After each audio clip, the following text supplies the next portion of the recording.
Why is automation important? Save time, you save money. We might think that marketing and sales is what's going to bring money into the business, but it's automation that's going to save the business time. Most trades businesses are selling time. They're selling the hour, they're selling the day, or they're selling the weeks. But ultimately, we are going to run out of time. Automation. Unless you're a geek like me, you might not think it's the most interesting topic. In this episode, I want to change your mind. Automation makes you more productive. It's about removing the mundane, repeatable tasks and freeing you up to do the most important work in your business. And let's be clear, we're not talking about large-scale system changes. Instead, we focus on some simple strategies that you can implement to improve your business. Things like requesting reviews, booking in follow-up work so you don't miss out on recurring revenue. Tommy joins us and helps to explain how automation has saved him time and increased sales in his own business. We know business owners are busy, so we've separated the full interview into chapters. If you hover over the time bar, you can skip to the section you want to learn more about. The podcast is sponsored by Payaka, software that helps you sell more, organize your team, and save hours of time. Let's get into it. Okay, so we've talked about the sexy stuff, the marketing. Now it's a good time to talk about systems and automation, all that good stuff. Oh, you're going to need some geeks for that, mate. Yeah. Mm-hmm. Yeah. So why is automation important, Tommy? Save time. Save time. We save money. You know, if there's that saying, time is money. So I argue that back. Well, if time is money, then surely money equals time.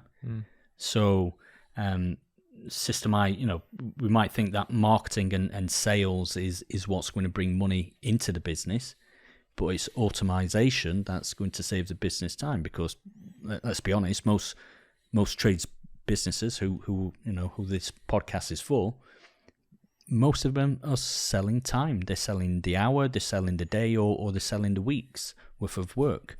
So we only have so much capacity available to sell. Yes, you can go and hire new staff, grow your team, but ultimately we are going to run out of time. So as much as what you need decent accounting software to look after your money and to be guided by a decent accountant, we need good software in place to make sure that we're making the most out of our time. And this software exists now to map out what it is that we're trying to achieve and systemize it. We no longer need that extra admin person to process more quotations, to chase up more invoices, because we can just systemize it all. And just to run through some examples of like some automation that we might be talking about, things that you can automate, right? When someone like sends you a contact form on the website, you want to make sure that you're not going to be there ready to reply to them at that time, but they want to hear from you. You can automate that message going out to your customer saying, hey, I've got this. Also, here's some other information about my business, and there's the opportunity to that feeds into marketing as well. But there's other examples like, okay, you book an appointment with a customer. You want to send them a confirmation. Like you want to send them a reminder like the day before on the day that like this appointment's happening. And then later down the line, how do you get reviews and how do you automate that? And these are things that, most people are trying to do, but they're trying to do by just remembering to do it. And like that is just humans are going to make mistakes. Yeah. And so having a system in place not only means it's done, but it's done right and it's done at the right time. Yeah, those automations are really important as well. To like the example that you gave there, there's like figures around the importance of like the speed of replying to those leads as soon as they come in. It's something like you're 80% more likely to convert them if you reply within the first 5 minutes. That automation allows you to hit those time frames, and it's going to be running throughout the times that you're not even working as well, or when you're spending time with the family. So not only is it like saving you the job of doing it, it's making sure you hit those time frames, and it's also working when you're not. So yeah, well, we've also even like looked at that for our business as well, because I think a lot of people worry that if they go straight back to a customer, they're going to sound too keen, and they don't want to sound too keen. But actually, like it's just so much more effective to respond to someone at the point that they're thinking about this problem. That is overwhelmingly better to act fast, react fast. And if you can automate that and also make it seem personalized as well, or Yeah. personalize it, like put the customer's name in there. Think about something that we work on, like the heating accelerator with you, is that copy. Is like how the words you write, like, make that customer feel comfortable, make you stand out. Yeah. Personality. It's basically adding personality, your business brand. What is a business brand? It's a logo, it's colours, it's a voice. What's a voice? We don't all have really clever adverts just speaking over the top of a video, but your voice can be what they read. The impression, the personality that your customers hear when they're reading a letter. It might be a printed letter, or it might be an email, or it might even be a text message. But the words that you use convey the personality of the brand. And I think, that is something that a lot of people are missing. Does it have to be a big brand? Does it have to come across as, the multi-million-pound brand? It doesn't. It can be, if we're talking to tradespeople, it can be that one-man band voice if it's done in the right personality and if it's consistent. Can you give us an example of that? Because I know you do, like, you have a certain sort of tone of voice with your. A lot of the copy that I've written for Payaka Heating Accelerator, we'll open up with friend, hello friend, because ultimately that's how we want our customers to feel. And there's a little side note there that I don't really want the customers that expect you to be calling them sir or madam. It's really no. My target customer kind of sit in the middle, and they would be friendly people. I want to work for friendly people. Therefore, I will put forward that personality in the copy. As a side note, there for PHA, for Payaka, and what we've wrote there, you can change that out. If you want to call them sir, if you want to call them mate, if you want to call them high five, yeah, you can change it. But it's all about automation. For me, the branding that I'm trying to put across is a friendly personality, a friendly brand. I guess you've also got to think about, when you're, like, from a language point of view, just making sure that it's not super, like, it's clear as well. Like, remove that jargon that can be quite prevalent when you're looking at boilers and specifications and things like that. Like, I look at boiler specs when we're looking at items in Payaka, and I just think I don't understand a lot of this. With language, it's like a really good opportunity for you guys as engineers to take that and be like, this is what this means. This is what it means to you as a customer. But just note on that, I hear you, because this is something that we talk about in the training often, is don't talk like an engineer to the homeowner. Don't be the engineer. Be the homeowner's next door neighbour that just so happens to be a specialist in whatever you do, but speak to them in layman's terms. However, different customers, different products are going to require a different language. Potentially with, heat pumps coming into heat pumps and solar, for instance, coming into the trading industries. Yes, they've been around for years, but it's going to ramp up. Yeah. There's going to be a certain type of customer where you have to talk like an engineer, that you have to talk specky. You have to give some facts. You have to use big words that you wouldn't normally use for your other customers. So wouldn't it be a lot easier if, as the customer lead comes in, we could just tag them? What type of customer journey are we taking them on? Is it going to be a shorter customer journey? Is it going to be longer? Or is each email going to have 200 words of copy, or is it going to have 1,000 words of copy? But it totally explains, it goes into depth. When you come across them, we've all heard them in the trade industries. Yeah, I used to be an engineer. Yeah, I used to be an engineer. Normally some guy in the 70s, 60s or 70s that did whatever they did. But they are the ones that are going to be scrutinizing every last letter and comma within your quotations. They're the ones that are going to see more value in adding in the specs, adding in that this white box is actually 600 mil this way and 450 mil that way. So give them the stats. Oh, it sounds like a lot of hard work though, Matt. Yeah, and I like That one, that sounded planted, but yeah. I mean, ultimately, you need a system that enables you to do it. But the other thing is, I think a lot of people are going to feel quite overwhelmed because we are rattling off all these examples and all this copy you've got to write and all that stuff. And like, I guess there's two things that we can add here. One is simplify it. Yeah, you don't have to do it all at once as well. You can just look at the things that you're doing all the time, or where are the things that are like falling through the gaps when we're talking about like confirming appointments, like sending reminders, whether that's to your customers or to your team. And just, if you've got a system in place that allows you to do it, you can just build it up over time. And like, we've got customers who've got loads and loads of automations. They didn't do it all overnight. And the other thing we can do is, you know, we work with you and we template stuff. So if you want help getting started, like you can do that. So it's not something that you have to put hours and hours of work in to get some value from. You can just build it up over time. But the one thing you do need is a system to do it. Yeah, we spoke about it in a previous episode, like that compound effect. Like if you just do one thing every week over the course of a year, you've made 52 times improvements to your business. Like building out these processes isn't something you're going to be able to do overnight. Rome wasn't built in a day. Sorry, Tommy, I've stole your line. But yeah, it is something that you need to work at, and like just accept the fact that it is going to take you a little bit of time, but it is worth the investment, because over time, like you're building a business that's going to be carrying you into the future. Like what you plan to do with that business, it needs to get you to where you want to go, and to make sure it goes in the right direction, you've got to be investing the time to make those improvements. Keeping with that analogy though, not with Rome, with, you know, your business getting you towards the destination that you want to go. Sometimes you don't know where the end destination is. You know it's in that direction, but you don't actually know where you are going to end up.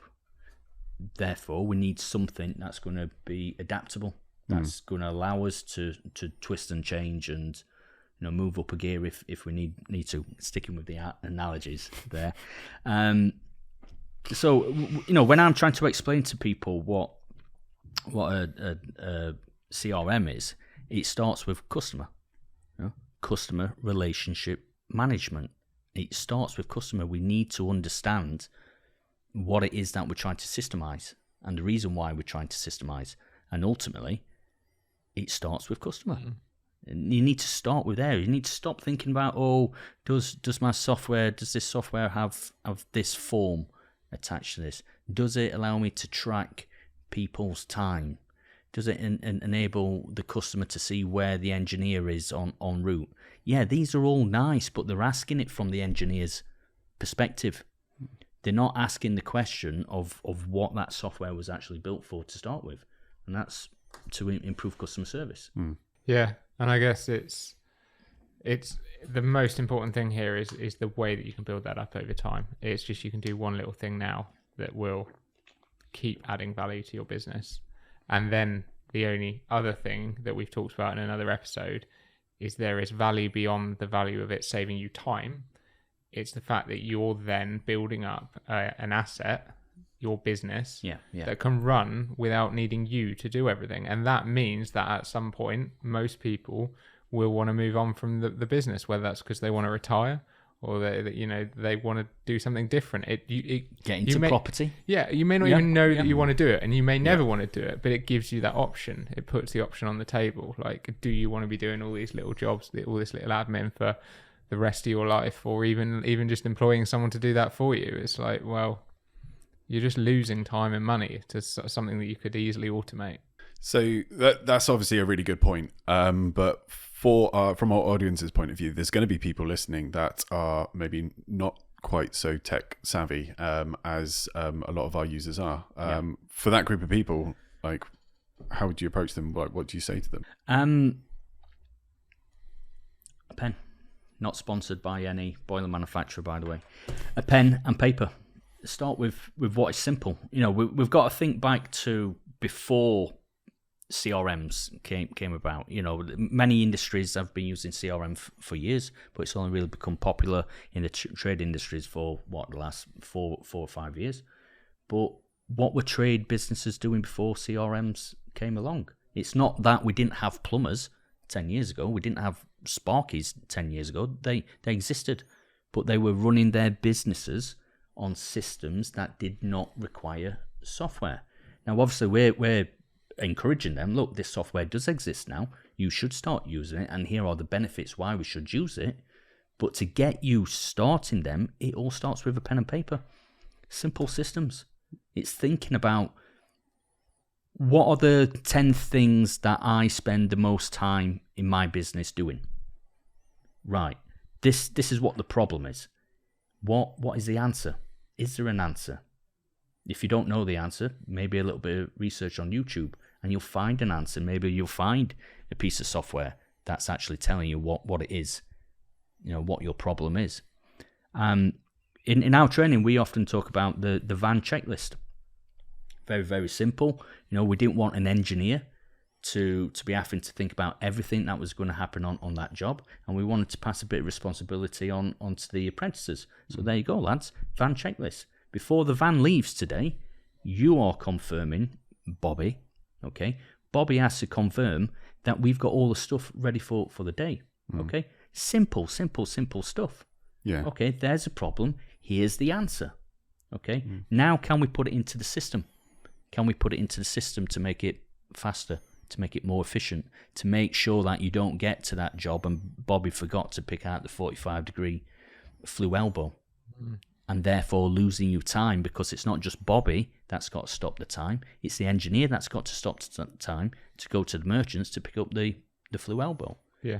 So it doesn't have to be complicated. But I guess the other thing, though, about like that system is what you've covered there is a lot of the engineer's point of view.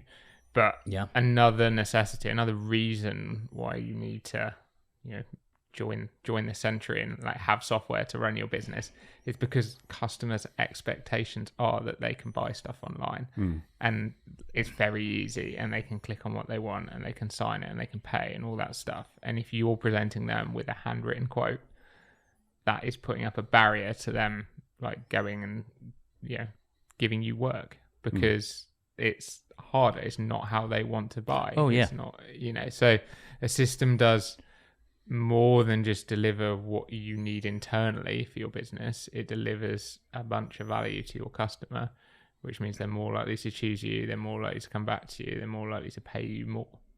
Yeah, I think like from the point of view of those customers that aren't so tech savvy, like I guess like my takeaway from the points you guys have just made there is that, Tommy, you were saying the word simple time and time again. Like that is it's funny because that's actually one of our business values. It's like everything we do is designing for simplicity. So just because it has been built into a product, it doesn't mean it's going to be super complicated. In fact, that's the sign of a badly built process. And it is, I would say to people that don't feel that they're as tech savvy, is it's not going to be as complicated as you think it is. Look at the end result that you're aiming for as well. We're looking, like, customers expect these things, so the result is worth it. But also to help you get there is a ton of support. We've got communities, you've got video content. We've been talking about video content a lot. It's something that we live by. So there's loads of materials to help you get there, plus support as well. Yeah. Yeah. And the other two values that we have, transparency, that's super important. Like if you use that as something that you rely on, it means you're not worrying about like the way that you're saying something. It is just, you're just being honest, you're being transparent. And then the other one is taking action. And that's a big theme, as like all of these episodes that we're talking about, is don't just sit here, watch this and think, at some point next year, I'll wait till I'm too busy right now. Too busy. I'll look at this after Christmas or, in the summer or like whenever. Just take action now, because you can just do one little thing and that takes you on a step forward. And like, if you don't do it now, you're never going to do it. Yeah, exactly. You think about if you put it off, if you say to yourself, I'm going to put it off for 2 months, 3 months until the other side of Christmas, the other side of Easter, until the summer, until after that stag party. That's when I'll do it.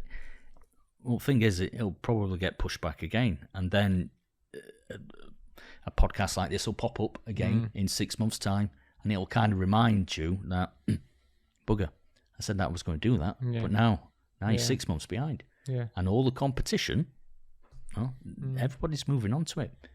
And there's always going to be something more important. That's something that seems more important in that moment. Like like always, you're never gonna get a point where you're like, oh, actually, I've got nothing to do now. Or like do that like long-term investment planning. Just do it now. Is all I'd say. Absolutely.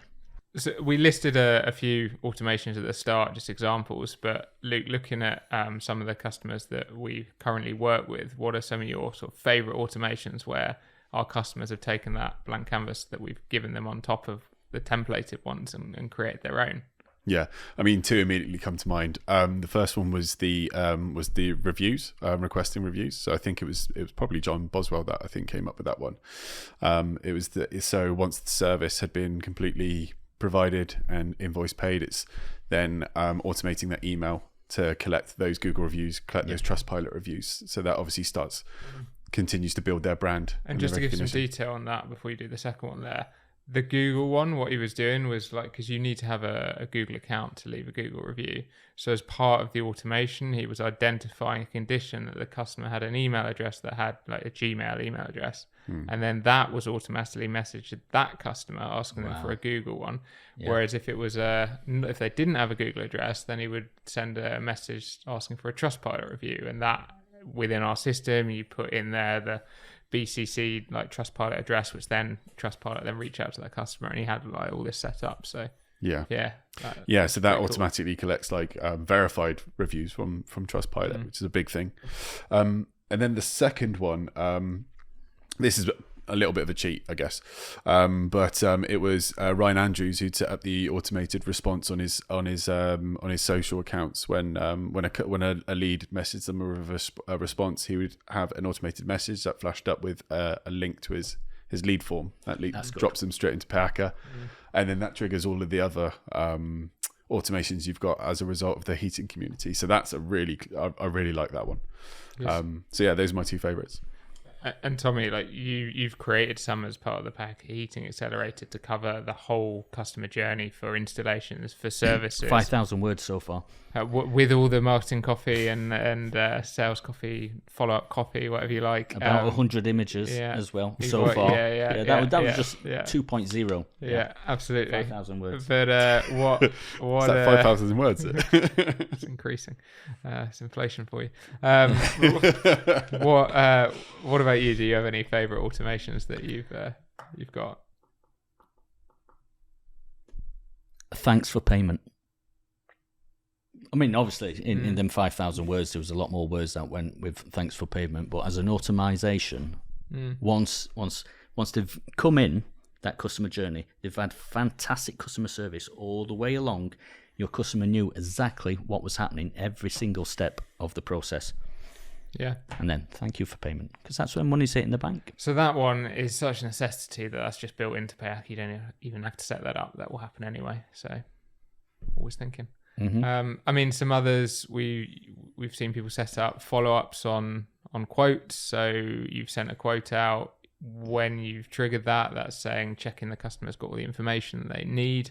That triggers like them to make that decision, reminds them that you went out and quoted without you having to do anything. You're not phoning them up to have to ask them about it. Like, it's already automated. We also, not only for sending communications, but you might actually want that deal to automatically move through your pipeline. So say the appointment being booked is a stage in your pipeline, you might set up an automation that says like when that booking is made on that deal, we call it within the system, then that automatically progresses that deal through your pipeline, so it's in the next stage. So when someone's looking, seeing, okay, where is everything in that pipeline that we've talked about in another episode, like what's there, like, and you're not having to think about manually moving it through, because it will be driven by the actions that either your customer takes or you take internally. But yeah, there are hundreds and hundreds of other possibilities. There's all sorts of possibilities, but again, it comes back to just keep it simple and think about what is it that you're trying to achieve.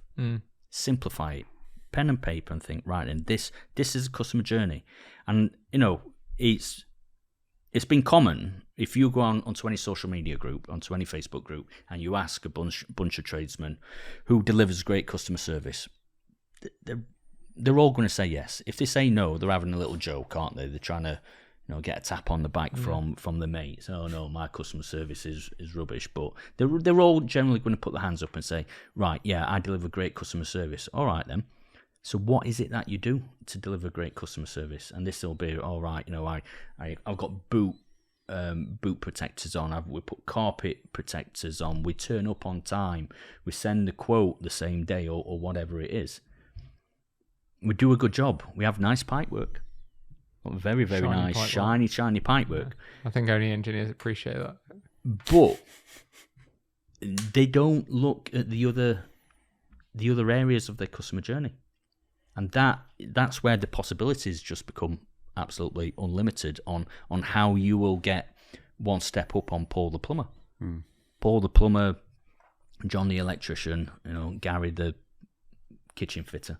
Making them up. I've never met Gary the kitchen. Kathy the electrician, yeah. How do you get one up on them? It's not necessarily about what you do the day that you're in the customer's house. It's everything that they read and everything that they felt from the very first moment they contacted your business to the last moment when the job's been done and all the final paperwork's gone through. Yeah. It's what they think about your business, and there's the possibilities of how many stages are in the customer journey. I think we've got 12 for boiler installation. But another very, very important one that we've not even mentioned is if you're doing like an installation, or it could be like any product, if you've got that service option and you've got that ability to go back and service that product that you've installed, you set up that automation. That means that in a year's time, or whatever time frame it is that you need that to happen, that automatically messages the customer, and it automatically drops a new deal into your pipeline for that customer, so that you know that is a new opportunity. We've talked about it in another episode, like the chances of converting that existing customer, and then 50 to 60, I think. Yeah, okay, something like that. That's inflation again for you. But like a new customer is more like 25. So the point is, there's a big gap there. So you having that system in place, that means you continue to get that recurring revenue from that existing customer base that you have is so important. So everyone wants to get paid, right? So it's obviously a super important topic. It's something that clearly is an important part of any software solution, something we do. But what's your view on the best ways to take payment as a trades business? Get paid as fast as possible. Yeah, not to delay it, not to I will email the invoice to you on Monday. You know what I mean? Putting it off until you've got some office time. You've finished the work. The customer should have already agreed to what work they're having done and how much it's going to cost. And as soon as the work's done, it just needs to be one button on your phone to send over to them, basically, giving them the information that they need to allow for the quickest possible payment into your bank. That's what we need. Because if we don't have that in place, you run the risk of getting paid slowly, i.e., when Sue's come back from her holiday in 2 weeks' time. We've seen that many times, or not getting paid at all. So the quicker we can get that request for payment out to the customer, the better. And there's like a couple of standard ways that people take payment. Well, no, there's three. Okay, there's the cash option. Yeah, but didn't get paid. Didn't get paid. So the best I didn't get paid. Yes. Yeah. So obviously no one does that. And then the other two are that both have their pros and cons. Are taking payment by card, or taking payment via a bank transfer. Yeah. So I guess pros of the card option is faster for them to pay. You can if someone's got Apple Pay, Google Pay turned on their phone, and you've sent them that invoice immediately while they're there, they can just tap it and it's done, it's paid. Yeah. You are going to get paid on average faster, and we hear that reported. The downsides, of course, is that you're paying fees on that, right? Yeah, so typically, if it's like a $2,000 settlement payment that's coming in, that's a chunk. But it could be worth it because you're going to get paid faster, and you know this is going to be totally automated. I'm not going to be worried about it. Whereas, the other option, like a bank transfer, it's likely to cost you less to get done, but there's extra manual steps typically that you'd need to go through. Yeah. So you actually need to have confirmation that money has entered your bank account to then like generate the receipt. And like we enable both as part of Payaka, but sometimes people, I think, fret about like having these different options. But actually, what we'd say and what we've seen the most success with is have both. Yeah, it's how your customer wants to do. It's thinking Again, about it it from their point of view. Yeah, it comes back to customer. Yeah, give them the options, but give them the option to make their decision quickly and to make that payment quickly. But often, I think that can come back into your terms and conditions. And as long as we don't surprise the customer by dropping something on them at the last moment that they didn't expect, if they know what the process was at the beginning of the process, because you laid out, this is step 1, 2, 3, 4, and then John will ask for payment at this point, and once you've sent payment, John, at this point, then we'll do step number 5. As long as they know that all the way along, when it comes to stage 4, I'm making up, by the way, it could have been 9 stages.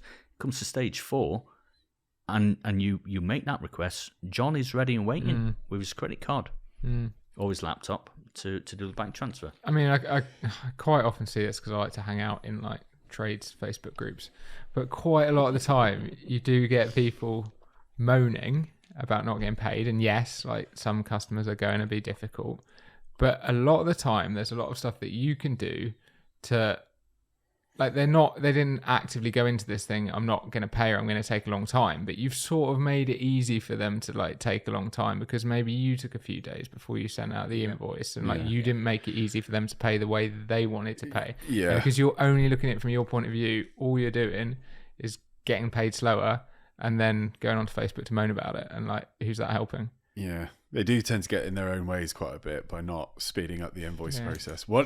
This is one of the questions I want to put you past you, Tommy, actually, is around payment. Is I also see in the Facebook groups that we frequent, we all don't kick us out.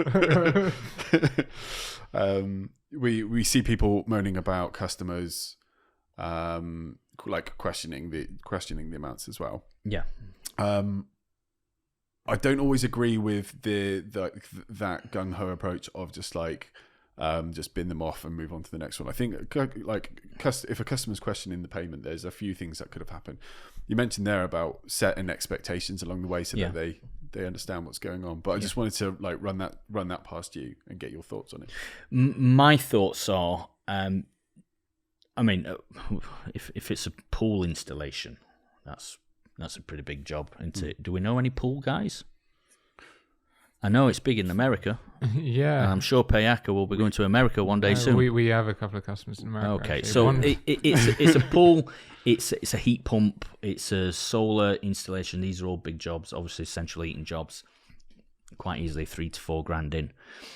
I disagree with there's the full amount. It's inclusive of that, it's £3,400. And a automation, a semi breakdown of these are the parts that you're getting, but no indication of how much them parts cost. I disagree with that. Yeah. I think we need to give the customers some sort of value amounts. They don't know. For instance, they understand I need a boiler. I understand that I need a flue. I understand that I need a magnetic filter. I understand that I need a control. They know all this, but what they don't know and understand is the other bits and pieces that is required in order to make this a legal installation. So it's, the difference between getting a quotation from Paul the plumber, keep coming back to Paul. Paul the plumber, where he's just given a price, and it might be a few £100 less than the price that you've given. But Paul the plumber might have missed out some important things that would have made it, legal. Whereas if you can itemize and show, let's pick a customer's name, Graham. Yeah, women are available too. Joanne. Sandra. Sandra. Joanne, yeah, nice name, Joanna. that's very nice. Yeah, so Joanna needs to see that the reason why this quotation is an extra £500, but you're highlighting, yes, but this part doesn't meet regulations. We need to install this. That costs £300, and this costs £200. And then when Joanna looks, coming back to Joanna, gets the two quotes out side by side, she can clearly see that this quote has more value in it, and this quote, I don't know what value in. And if they don't know, you're casting, you're sowing seeds of doubt. Yeah. They don't trust you. Yeah. So it's all about, So that we don't have to say right down to the copper elbow, do we? Right down to the 25 meters of cable. We don't have to do that. You mentioned payment terms. Uh-huh. What's your view on taking deposits up front? Absolutely, 100% you should do. How much? Can I make this more clear? Absolutely. I see some thoughts and discussion about people saying, they wouldn't take a deposit for less than £500 or less than £1,000. Yeah, I can see this. Small amounts of money doesn't really need the extra, the extra work potentially or the added potential mistrust. I don't know. We're thinking a bit deep on that, but for most types of work where you don't have to pay 100% up front, a boiler service, for instance, an electrician's EICR, if I've got that the right way around, why shouldn't you charge up front? It's £100. You're lots of things that you're booking. Sometimes you've got to pay for the dentist up front now. So why shouldn't you ask a customer who's booking your time for an hour that you can take payment up front? I know a lot of the industry doesn't do it, so we'll just move that to one side. But if a job is going to be costing more than £1,000 or £2,000 or £5,000 or £10,000, and 50% of that job is going on your business neck to go to the merchants and order materials, why should you not be taking the equal amount in a deposit or keep things simple, 50-50? And is that what you're saying? What do you say to the customer? Are you saying it's for materials or... Yeah. Do you explain it? The exact line, if I can remember this correctly, in order to order your boiler and materials, we will require a 50% deposit 48 hours before the installation date. Now that's quite a... So you wouldn't take it when the quote is accepted? We didn't. No, yeah. We didn't. So I'd say that you should do that. For us, we was building on the trust. They almost give them like that cool off period. Yeah. That perhaps they said yes, but then 2 days later decided that it wasn't for them. Well, if they decided that it wasn't for them, and it's not happened very often to us, you didn't really want them as a customer anyway. You don't want to take their money if they don't want to give it to you. But that 48-hour the installation date for us has worked for years. We've never really had much problem with it. And 50%, you've got to do the bank transfer or you got to get your credit card out once. What's the difference between whether it's 48% or 52%? Unless you're voting for something political. It's a 50-50. You've got to make a deposit payment and you've got to make the settlement payment. Yeah. Nice and easy. Let's take it back, even further back. What about charging for quotes? That's a can of worms. I don't think I've ever been charged for a quote. So, I mean, this... Back in the day, yeah. I mean, this is an interesting one, because, if it's a simple job, right, okay, maybe... I think we need a beer. This should be a 4 o'clock chat. This should be with a beer. But I've come out to do a simple quote. It's still my time, right? So, in any other industry, you might do that. But this particularly comes in with the more complex jobs. So in heating, it's the heat pump installations, things that are really complicated to spec correctly and is a whole consultation. If you think about building an extension, you're going to be paying the structural engineer to come and create that spec. You're going to be doing it, but it doesn't necessarily always translate now to other industries that maybe have got a bit more complicated. So maybe you should be charging for your time if it's a big investment. Yeah, I'd love to see it. I'd love to see it. Do I think it's going to happen in most trades? No, I don't think it's going to happen in most trades. Funny enough, you've got to pay the architect. Yeah, that's exactly. Yeah, the architect, the structural And the engineer. architect, fair enough, has gone to university and got a few letters after his name. Do we know what it is? No idea. I don't know. I'm not sure. I'm not sure that's why. That's the sideline. They've gone to university, educated themselves, and set up in business as an architect. Why are they guaranteed to get paid for their plans, yet the heating engineer or the renewable engineer or the electrician engineer do not get paid for their plans? I think it's just because they've not asked. I think if I was getting a spec done for a heat pump installation and someone said it's X amount of money to do this consultation to make sure that we get the right spec for you, I don't think I'd bat an eyelid at it. I think that's reasonable. I brought this up with Adam and Patrick at Heat Geek, and what they told me is this does exist, that it is going to start coming in. It's a German-led thing, that in Germany that you get the people, the engineers that spec in the system, and then you get the labour, basically. He did say that this is looking like it may filter through to the UK. So fingers crossed. Domino effect, if that does come in for heat pumps, for renewable heat, maybe other trades would be in a position to do it. Fingers crossed. Yeah. Interesting. I think, just coming back to an earlier point that you made about breaking down a quote and putting various different prices on different items. One thing that we kind of allow people to do is to choose whether you hide those line item prices. Yeah. And I know you've said that you don't think that's the right way to go.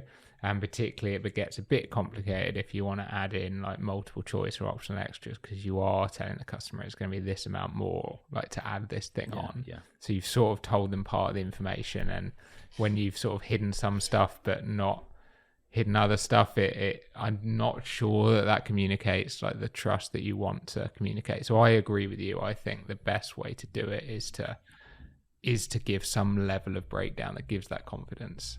But the option is there. Yeah, it doesn't have to be 20 lines, does it? But the most important, however, most important 5 or 6 lines. The things that are definitely going to add value to the installation, save the customer money, make sure that they're meeting building regulations, the important stuff. For me, you just need to factor in the installation costs and the risk factor that goes along with it. We have to fit the magnetic filter. We have to use the flue extension. I'm sorry that I'm talking so much to heating engineers, okay? We have to use the flue extension, otherwise the gases won't get outside the property. This is non-negotiable. We have to put that on the quotation. But that fancy radiator in the kitchen, it's not needed. It's a nice to have. Yeah. So you've got a bit of room there to think, well, we don't have to install this as part of the main job. This is just a little upsell. It's a little bonus. But a lot of people will try making more money on markup, won't they? Yeah. They'll do markup, and some people will say, well, it's the cost to install this. Yeah. I mean, there are absolutely different ways to price something up, and I think that's where good quoting software comes in, and there are those different ways to do it. And so one way that we can help people is you bring in all your live materials from your supplier, from your favorite supplier, whether that's one we've integrated with or not. Put together the materials that you need, create the package that is sold to the customer, and then base your price on a markup on those materials. Yeah. And then maybe you deal with labor separately. That's another topic, actually. Would you recommend splitting out labor as a separate line item, or is that something that you would expect to be included? Personally, no. Not for me. We have been asked it many, many times. I guess I would come back to what a lot of heating engineers will talk about as well. You know, if you put your labour costs, they're ultimately going to find someone who's going to offer cheaper labour. Yeah, it's a lot to be talking about perceived value and how you're presenting yourself. But I would definitely feel if the customer was insisting that they know what your labour price is, my gut feeling is the customer's just looking for the cheapest, and therefore, you know, they're not looking at what the bottom line is. They're not looking at this package with this value is going to cost you £2,800. What they're more concerned about is I'm only getting paid £15 an hour in my job, and you're trying to squeeze me for £100 an hour.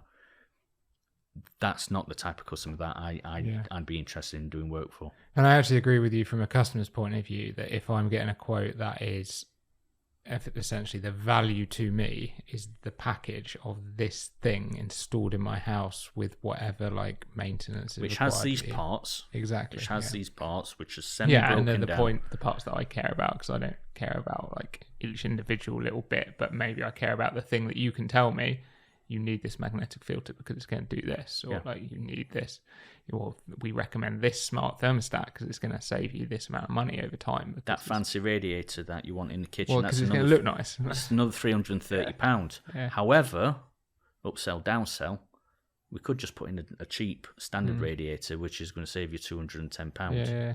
So you've gone from one asking about the fancy nicety, but we've told you in order to give you your necessity, to give you the boiler, to give you the heating, the warmth, to give you everything that makes this installation legal, that's going to cost this much. Now, this little nicety, do you have the money for it? It's going to cost you this. Or we can downgrade that and we can just give you a standard radiator. I mean, that's interesting because most people look at it and they go, this is the standard option, this is how much more it is if you want this option. It's perfectly valid to take the other approach and say, Absolutely. like, this is the super deluxe install, like with all the like fancy radiators or fancy radiator. If you want the more basic one, if you want something with a little less oomph, John, less oomph. Yeah, it's going to save you 40 quid. Oh, it's only going to save me 40 quid. It's like a $3,000 job. Like, you know, who cares? Like, but maybe they're like, you know, it's just below $3,000. Oh, I don't want to add anything else on. So and there's interesting psychology there, I think, for sure. Upsell, downsell, cross sell. But you can test it, right? You can do either and see how that works over time. So I think like good quoting software is super, super important. But I was just doing some like quick calculations just to walk through an example, like, because there's basically like two things that I think good quoting software does. It increases your conversion rate, meaning it is more likely that a customer is going to choose to go with you, and increases your average job value if you're able to have those upsells. So, I mean, just to walk you through a simple example, so you get like 100 new leads in per month, and like what would like typically, let's say you convert 25% of them, and your average job value is $3,000. So that gives you like 25 of those that you're selling a month, total revenue of 75 grand. So let's say you increase that conversion rate by 10%. So you go from 25% to 28% of the quotes that you're coming through. I'm having to trust you on your numbers here because I left okay. my phone on Anyone charge. can like double check this. So that's just like an extra 2.5 sales, okay, average per month. That's just with a tiny like increase in that conversion rate. So that just on its own basis is like 7.5 grand additional every month, just from moving from 25% conversion rate to 28% conversion rate. That seems pretty small. If on top of that, I say, because I've got that upsell in there, let's say my average job value increases by 10%. So instead of like £3,000, it's 3,300, right? That's taken my like average amount of money that I'm going to take in each month up to nearly 16 grand, like 15,750. Tiny increases in both conversion rate and average job value. Yeah. That makes such a massive difference to your bottom line. So just laying that example out there, every month you're bringing in nearly 16k additional on top. So the investment is just so worth it. No, absolutely. You've just got to commit to it, aren't you? Make the time. That, whatever it is, that's going to change your business. The other day we were speaking about marketing. Today we're talking about automation. It's investing into the bits of your business that your competition do not invest into. It's another example of the compound effects that we've been discussing. You make small changes here. Like earlier, the example was just like making a small change to your business, like once a week. Within a year, you've made 52 times improvements. Like throughout your sales journey, if you're making small compound changes to like your conversion and the value that you're bringing in per job, at the end of it, then those compound effects all add up, and your take home pay goes up quite considerably when you look at it. So yeah, compound effects like a huge thing that like these systems actually provide you. And you can keep if you've got the system in place, it allows you to keep tweaking stuff over time. Yeah. So it means those little percentage you can keep moving up and track it. You need a way of tracking it as well. So otherwise, there's no point, right? Because you're just guessing. And if it can be measured, it can be improved. Not sure Luke Johnson was the first man to say that, but I'm pretty sure he was. So I guess one important aspect of a business is like you need to be able to turn your computer on at the start of the day, whatever it is, and see what is most important in your business. Is that something that you use in your business or you have done in the past? Absolutely, except back then we was looking at information across several different areas. Now we'd have to try to combine all that information together, not just on a daily basis, but certainly on a quarterly basis. I'd be doing a great big data dump of getting all my data together and, taking half a day out to analyze the data to help me make decisions on where is the business, where is it going, and where do I want it to go. So data analysis is something I've spoken about for years. However, wouldn't it be great if we could just have one dashboard, one cockpit, if you want to fly planes, where all the information that you need for your business is there in a snapshot. There's always going to be more information out there, but what is the most important information that you need to look at to make action on a daily, a weekly, a monthly, or even a quarterly period? So I'd like to investigate. Well, what's the power? Yeah. What are the software options that are out there to simplify business for tradespeople, and lifting the hood a little bit? What is currently built into Payaka, and where is it going? Yeah, that's an interesting question, because I think this is something that is very much evolving over time. Right now, what we've defined as the most important things for your business is at the top. Like, you load up the page and you've got high level metrics that tell you how you're performing over the last 30 days. So whether it's quote conversion rate or like revenue secured. The previous 30 days, and with a little graph that you can see there, so you can say, okay, am I on the right track? Am I doing better in this last 30 days in a rolling period compared to the last? So it just gives you the high level view. How am I doing right now? Then we've got what events are booked in, like what customer bookings, what's happening, when is stuff happening, what's happening today, what's happening after that. And then we try to surface things that you need to take action on. So that might be, I've drafted a quote, I need to send it out. A customer's told me they've made a backs transfer, this needs to be confirmed, and then the receipt is automated. There's anything that you need to do right now or be aware of, this invoice payment's overdue, and then you can just dive straight into that deal and see the information there. Now, I'm sure there is lots more stuff that we want to add in, people would like to see in there, and things that, as we put them in there, maybe you can then customize it, because as you say, like, every business is different and you might want to see different things and you might want to adapt what that dashboard looks like. So that's absolutely like stuff that we've got planned in there. I mean, what else would you say? other than those examples, you want to be seeing on a daily basis? Because ultimately, this is your like top level view of. Sure. Well, everybody is will always look at the money thing, which is an obvious thing. We need to be looking at the money situation daily. In a previous podcast, we spoke about the pipeline, talking about where the customers are in the deal. And just a side note on that, like for instance, if we're not tracking this, we can't see that quotation that we sent out 3.5 weeks ago worth £4,000. We sent it out 4 weeks ago, but we've not heard from the customer, or you've not followed up with the customer. Yeah. So being able to see details like that on a pipeline, what's that going to be worth per year? It could be worth tens of thousands of pounds. But on a daily basis, marketing, it's something that I don't think is spoken about enough. People look at the money side of things. There's even, you tracking the time, how long you're in the customer's house, how long you're spent driving to the customer's house, how long you're spent on admin, putting the quotation together. This all ultimately comes back to how much are you making per day, per hour, per week, serving that customer, that particular customer, or even that group of customers.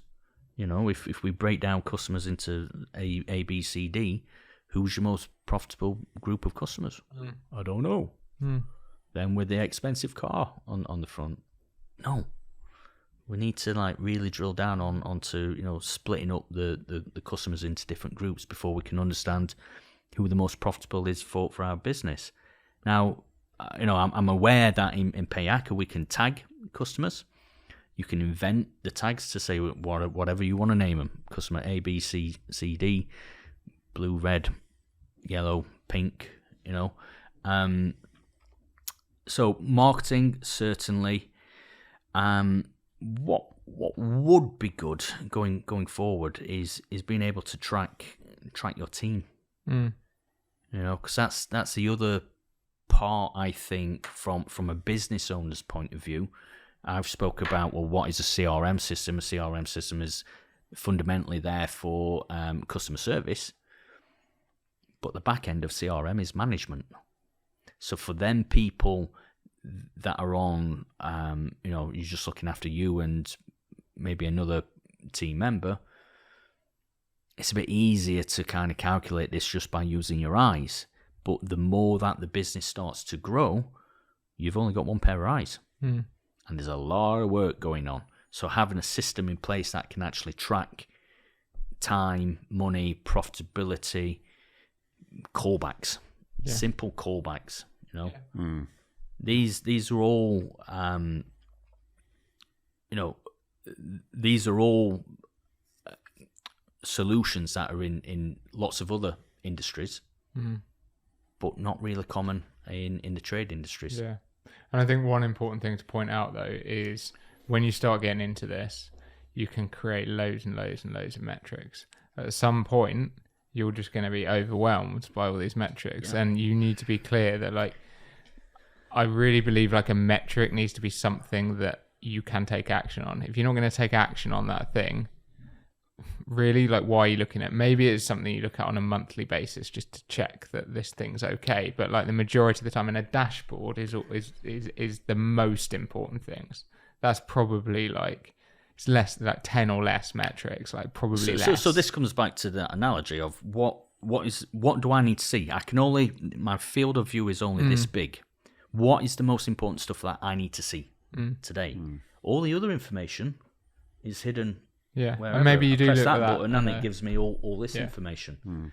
But I just want to argue slightly where, if we could rewind that tape for 60 seconds, where you said if you are not going to take action, then what's the point? Here's my situation. I have a hunch, okay? I have a hunch that something's not quite right. I have a hunch that something is not quite as profitable. Although that, if I'd have seen that data 3 months ago, 6 months ago, I was not ready to take action.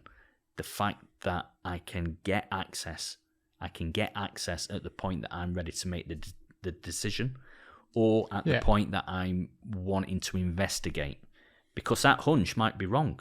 But you do have an intention to take action there. And I do think then it just comes down to, okay, what are the metrics that you need to be looking at on a daily basis, which are probably different to those that you look at on a weekly basis, probably different to those on a quarterly, monthly, like whatever, it's going to be different. And the other thing to be careful of that I see people doing a lot in any business, not just trades, is it like over interpreting noise in data. Like on a like day-to-day basis or week-to-week basis, you're going to have natural random variations in data, especially when you're dealing with relatively small numbers. Do be careful of that. And seasonal business. I think probably people are more likely to take that into account, because when you're thinking seasons, you are thinking quite long term. But I see people like, why is this metric down or up this week? And then if you were to like zoom out and look at that metric over like the whole year, it just does that from week to week. And it's like, well, it's long-term trends that are important here. That's it for this episode. I hope you found the information we shared useful. If you'd like any support on the topics covered, leave a comment below the video or head over to the Payaka website and we'd be happy to help. Thanks for watching, and if you enjoyed the conversation, please support the channel by subscribing and liking the video.